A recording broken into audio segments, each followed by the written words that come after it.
한 사람이 화장실에 갑니다. 그러면 그 사람의 흉을 두 사람이 보는 거예요. 그러면 어떻게 될까요? 따로, 혼자, 또 둘이가 되는 거예요. 이게 차별이에요.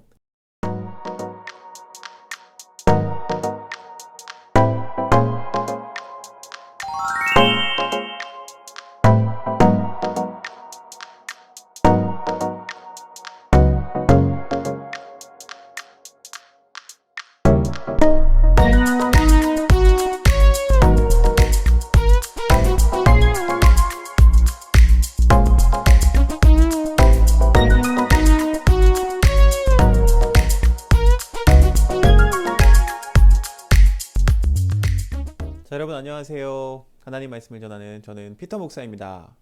Hello, I'm Peter. 여러분 공리주의라는 말 들어보셨나요? 19세기 영국에서 등장한 사상인데 제임스 밀이나 제레미 벤덤 같은 사람들이 주장한 최대 다수의 최대 행복을 위해서는 소수의 희생을 어느 정도 합리화하고 묵인할 수 있다는 사상인데요. 어렵나요? 이거 합리적으로는 보이죠? 그렇게 들리죠? 여러분 생각에는 합리적인가요? 그러고 보면 세상의 많은 부분들이 이런 사상을 바탕에 깔고 움직이고 있습니다. 선거도 다수의 결정에 의해서, 의결도 다수의 결정에 의해서 움직이죠. 그런데 이런 사상은요, 정확히 예수님이 말씀하신 하나님 나라와는 배치됩니다. 그러니까 하나님 나라는 이런 사상을 가지고 움직이지 않아요. 한 사람을 존귀하게 여깁니다. 소수의 의견을 무시하는 법이 없습니다. 이것이 바로 하나님 나라의 가치입니다. 오늘 누가복음 15장의 배경은 1세기죠. 이 1세기 이스라엘 유대인들 공동체 안에는 죄인들과 의인들로 지칭되는 두 계층이 갈등 관계를 이루고 있는 그런 사회였습니다. 자, 의인들, 자칭 의인들은 죄인을 가까이 하지 않는 것을 이 의로움의 증표라고 생각했어요. 그런데 그 죄인들은 어떤 사람들이었을까요? 병자, 또 과부, 세리, 어찌 보면 사회적인 약자 계층이었어요. 이런 소수의 의견 그리고 소수의 목소리가 묵살당하고 심지어 이 사람들은 사람 취급을 받지 못하던 그런 시대였어요. 그러나 이런 사회적인 배경에서 예수님은 그렇게 하지 않으셨죠.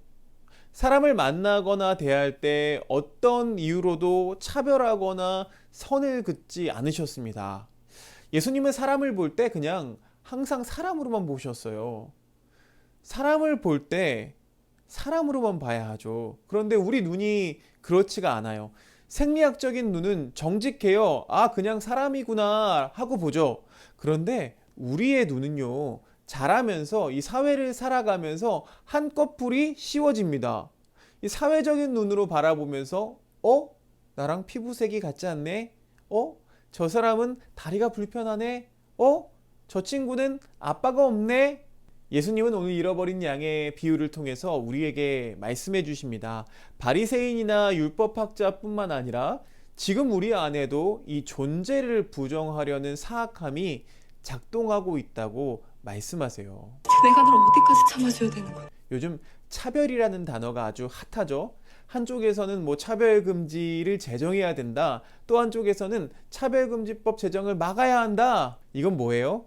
우리 안에서 이 차별이 빈번하게 일어나고 있음을 말해주는 단서가 되는 거죠. 두 사람이 모였을 때는 이런 차별이 존재하지 않아요. 태초에 아담하고 하와가 살았던 때에는 이런 차별이라는 것이 존재하지 않았을 거예요.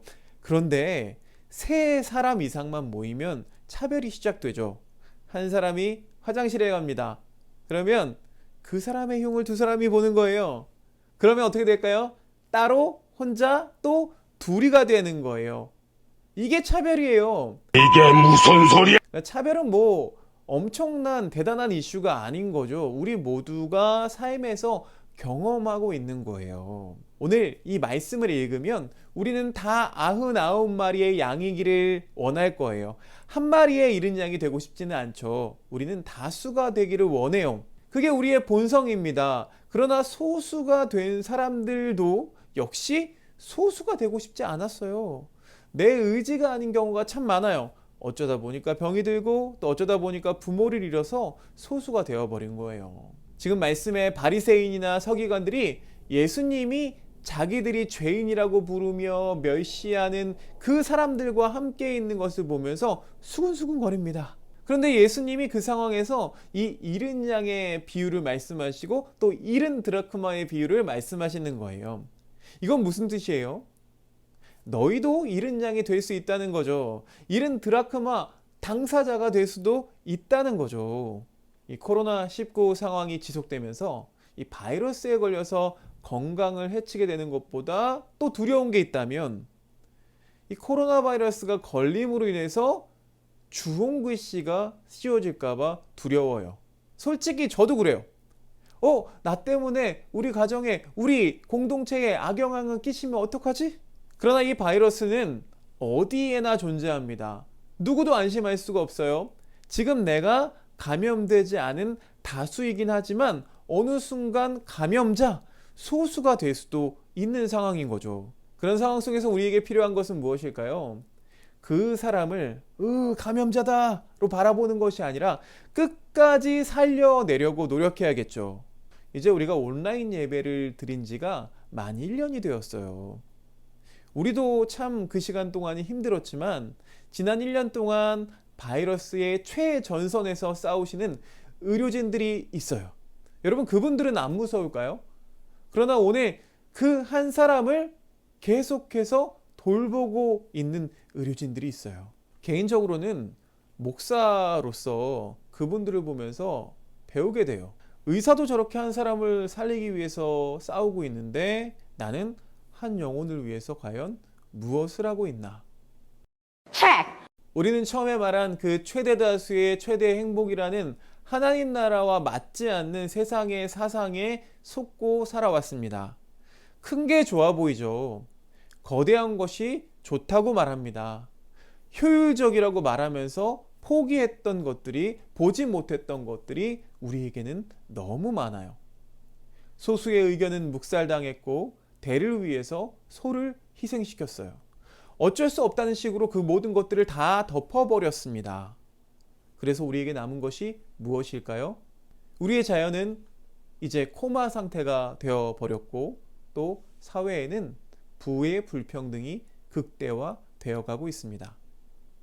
하나님 나라는 하나님의 형상을 따라 지음을 받았다는 그 이유 하나만으로 모든 사람을 존중하고 배려하며 배제하거나 소외시키거나 차별하지 않는 그런 나라입니다. 우리에게 덮여있는 이 세상의 눈을 벗어버리기를 원합니다. 툭하면 차별하고 선을 긋는 우리의 그 추악한 의지를 내려놓아야 합니다.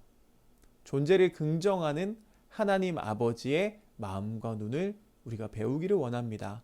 잃은 것을 찾을 때까지 찾으시는 하나님, 그 하나님이 얼마나 은혜가 되는지 모르겠어요.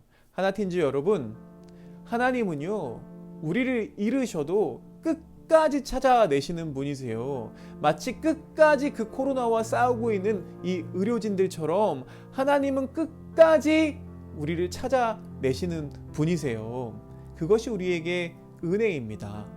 우리가 다수에 속해서 많은 것들을 누리고 있을지라도 언젠가는 소수가 될 수도 있는 거예요. 우리의 의지가 의해서가 아니라 어떤 상황 속에서 우리가 소수가 될 수도 있다는 거죠. 여러분, 그 하나님 아버지의 눈, 영적인 눈, 그 시선을 따라갈 수 있었으면 좋겠습니다. 오늘 이 말씀이 여러분 그저 스쳐 지나가는 말씀이 아니라 우리가 한 마리의 잃은 양이 될 수도 있겠구나. 우리도 알지 못하는 사이에 수많은 차별을 하며 살아왔구나. 또 겪으며 살아왔구나. 여러분, 이 땅을 변화시킬 수 있는 것은 무엇입니까? 바로 우리 한 사람 한 사람입니다. 이 우리 한 사람 한 사람이 하나님 나라를 실현할 수가 있어요. 차별하지 않고 소외시키지 않고 배제하지 않고 있는 그대로 바라봐 준다면 우리가 사는 이 세상 그 어디나 하나님 나라가 될 줄로 믿습니다.